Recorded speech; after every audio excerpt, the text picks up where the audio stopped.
Oi, gente, tudo bem com vocês? Eu sou a professora Cássia Oliveira e faço parte da equipe de professores do SESI Pernambuco. E aí, hoje a gente vai conversar um pouquinho sobre o estilo de arte que foi muito importante para a sua época, que foi o estilo neoclássico, também conhecido como arcadismo, né? Então, só para a gente relembrar aí, antes de eu colocar aqui o material, antes do arcadismo, né, fazendo uma linha do tempo aí imaginária, antes do arcadismo, a gente estudou o quê? O barroco. E no barroco a gente viu que foi um movimento, né, conhecido como movimento do exagero, né? Tudo barroco era demais, era em excesso, era amor demais, era ouro demais, era detalhe demais, era figura de linguagem demais. Então foi tudo em excesso. E chegou um momento que esse excesso já estava cansando. Peraí, vamos para pensar aí. Que tanto excesso é esse? Para que esse excesso em tudo? Excesso de amor, excesso de detalhes, excesso de figuras de linguagem no texto literário. Então, peraí, vamos dar uma parada. Cansou. Isso aí cansou. Então, a gente sabe que todo movimento, quando surge, ele surge porque o movimento anterior chegou um momento que entrou em estagnação. Né? Chegou aquele momento que ele já não mais se entende com o contexto da época. E foi o que aconteceu aí com o barroco. Chegou o barroco, cansou, aquele exagero demais caiu, já não estava mais funcionando, e aí chega o arcadismo, que vem exatamente para contrapor essas características barrocas. Ele, apesar de contrapor as características barrocas, ele vai se assemelhar muito a um outro movimento lá anterior ao barroco, chamado de classicismo. Então, quando a gente fala neoclássico, nada mais é do que o novo clássico. A retomada de um movimento clássico, agora ligado ao novo contexto. Vou compartilhar com vocês aqui agora o material para a gente entender melhor que contexto e que características esse neoclassicismo vai trazer para a gente na arte. Beleza? Vamos lá.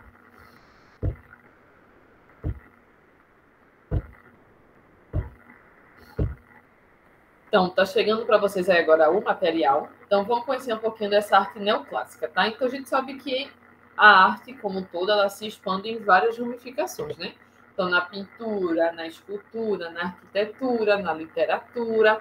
E a gente vai entender um pouco como o neoclassicismo funcionou em cada uma dessas áreas. Vamos lá? Então, primeiro, para a gente entender, o neoclassicismo foi uma corrente artística desenvolvida aí mais ou menos no século XVIII, teve início aí mais ou menos entre 1755 e foi até 1830, mas a gente sabe que há umas variações aí de datas dependendo do local e do país onde esse neoclassicismo foi inserido, tá? Mas é só uma base para a gente entender mais ou menos em que período da história o neoclassicismo vai se encaixar, tá? E tinha como objetivo refletir a arte da antiguidade clássica greco-romana, principalmente, né? Beber da fonte da antiguidade grega e da antiguidade romana, né? Dessas duas sociedades, com a clareza, o equilíbrio e a ordem. Então, sai do exagero, sai do excesso, sai do excesso do sentimentalismo que existia no barroco e agora não. Bora ter equilíbrio. Agora eu sou o centro. O homem passa a ser o centro de todas as coisas. Lembra disso? Que foi falado lá no classicismo, né? E vai ser retomado agora também no período neoclássico, também conhecido como arcadismo. E aí, dentre algumas características aí principais desse movimento, a gente vai ter a influência intensa das ideias filosóficas iluministas, né? O contexto histórico da época era o contexto do iluminismo, um contexto esse que traz exatamente a razão, o pensamento, também elementos científicos, né? A busca por soluções e por buscar também respostas através do pensamento científico. Então, isso é muito importante também para que o movimento neoclassicista fosse mais racional do que emocional. O segundo ponto, foco no racional, deixando o emocional de lado, né? Isso foi uma das principais rupturas entre o barroco e o neoclassicismo. Utilização de cores frias e valorização da perspectiva, ou seja, agora eu vou utilizar cores mais sóbrias, cores menos chamativas, e, consequentemente, eu vou traçar uma imagem onde as pessoas vão ter mais acesso ao conteúdo através dessa valorização do simples e também da pureza estética, ou seja, eu não preciso trazer muitos elementos na minha pintura para trazer beleza. Eu posso ter o belo no simples, no mais suave. Isso que o neoclassicismo quis representar. Representação de heróis e seres da mitologia, isso não aparece só na pintura e na escultura, por exemplo, mas até no texto literário é possível a gente perceber a referência a esses heróis da mitologia grega. Retorno ao passado, claro, né? Se eu tenho um neoclássico, eu estou voltando a um clássico e voltando a uma cultura clássica lá da Grécia e de Roma. Influência das formas clássicas presentes no Renascimento, nas esculturas, ou seja, há essa retomada fiel a essas características renascentistas. Veja como essa linha do tempo, né? Então, Renascimento, lá no início da Idade Moderna e tudo mais, essa visão do clássico também, e a gente vai ter o classicismo e, consequentemente, o neoclassicismo. E aí vamos conhecer um pouquinho dentro de cada uma dessas ramificações como esse neoclassicismo ele vai ser representado.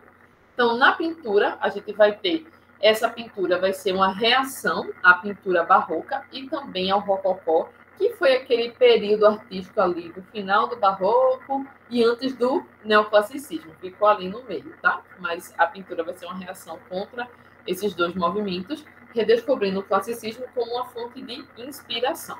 E aí, dentre as características da pintura, a gente vai ter composição geométrica, um desenho mais rigoroso e linear, ou seja, a busca por uma linha mais perfeita, apesar da gente ter visto anteriormente a simplicidade como uma das características do neoclassicismo, mas essa simplicidade, ela vai ser uma simplicidade voltada para a perfeição, tá? Um tratamento muito elaborado da luz entre claro e escuro, a gente vai ver daqui a pouco aqui nas pinturas que eu coloquei, muito claramente essa relação claro e escuro, que na verdade essa característica a gente é possível encontrar também no barroco, mas na pintura barroca isso fica mais amplo, vamos dizer assim, a referência da sombra, do escuro principalmente, ela é mais forte lá no barroco. Aqui no neoclassicismo a gente percebe muito a presença da luz e do claro e do escuro, mas de uma maneira mais equilibrada que o barroco, tá? A predominância da linha, do contorno e do volume sobre a cor. A cor não era o mais importante. Não era mais importante eu chamar a atenção pela cor, e sim pelo traço da minha pintura, tá? Lá no barroco a gente vai ter muita presença de cores fortes e vibrantes nas pinturas de lá. Mas aqui no arcadismo não necessariamente a gente vai precisar ter cores fortes para chamar a atenção. O chamar a atenção, vamos dizer assim, vai estar principalmente no traço encontrado nessas pinturas. Cores mais sóbrias, como a gente já viu anteriormente, e o tom é geral mais frio. Essa relação com a cor sóbria vai ter um reflexo grande em relação a essa frieza nas cores, tá? Não quer dizer que seja um quadro sem cor, uma pintura sem cor. Não é isso. A gente vai ver já aqui que não é uma pintura sem cor, mas é uma pintura que não se estabelece pela cor, tá? E sim pelo traço. Aqui a gente tem aí 3 pinturas do neoclassicismo, onde a gente percebe a relação da luz na primeira pintura. Perceba que há um reflexo ali na parede, como se quisesse deixar muito claro e destacar o personagem central aí da pintura. Na pintura 2, a gente percebe a relação do claro e do escuro, o fundo ali na lateral um pouco mais escuro e essa luz mais forte em cima da mulher. Assim como na pintura 3 também a gente percebe essa luminosidade aí, destacando alguns personagens aí que foram pintados nesses quadros. Beleza? Veja que as cores não são cores muito vibrantes. Aí lembra que eu disse agorinha. Não quer dizer que seja um quadro sem cor, porque no terceiro quadro a gente percebe ali um dos rapazes que estão sentados, que a calça é vermelha, a gente percebe que é um vermelho forte. Mas veja que a maior parte das cores que envolve essa pintura não são cores fortes. A gente tem pontos fortes, mas não todo, beleza? Essa é uma característica aí da pintura árcabe, ou neoclassicista.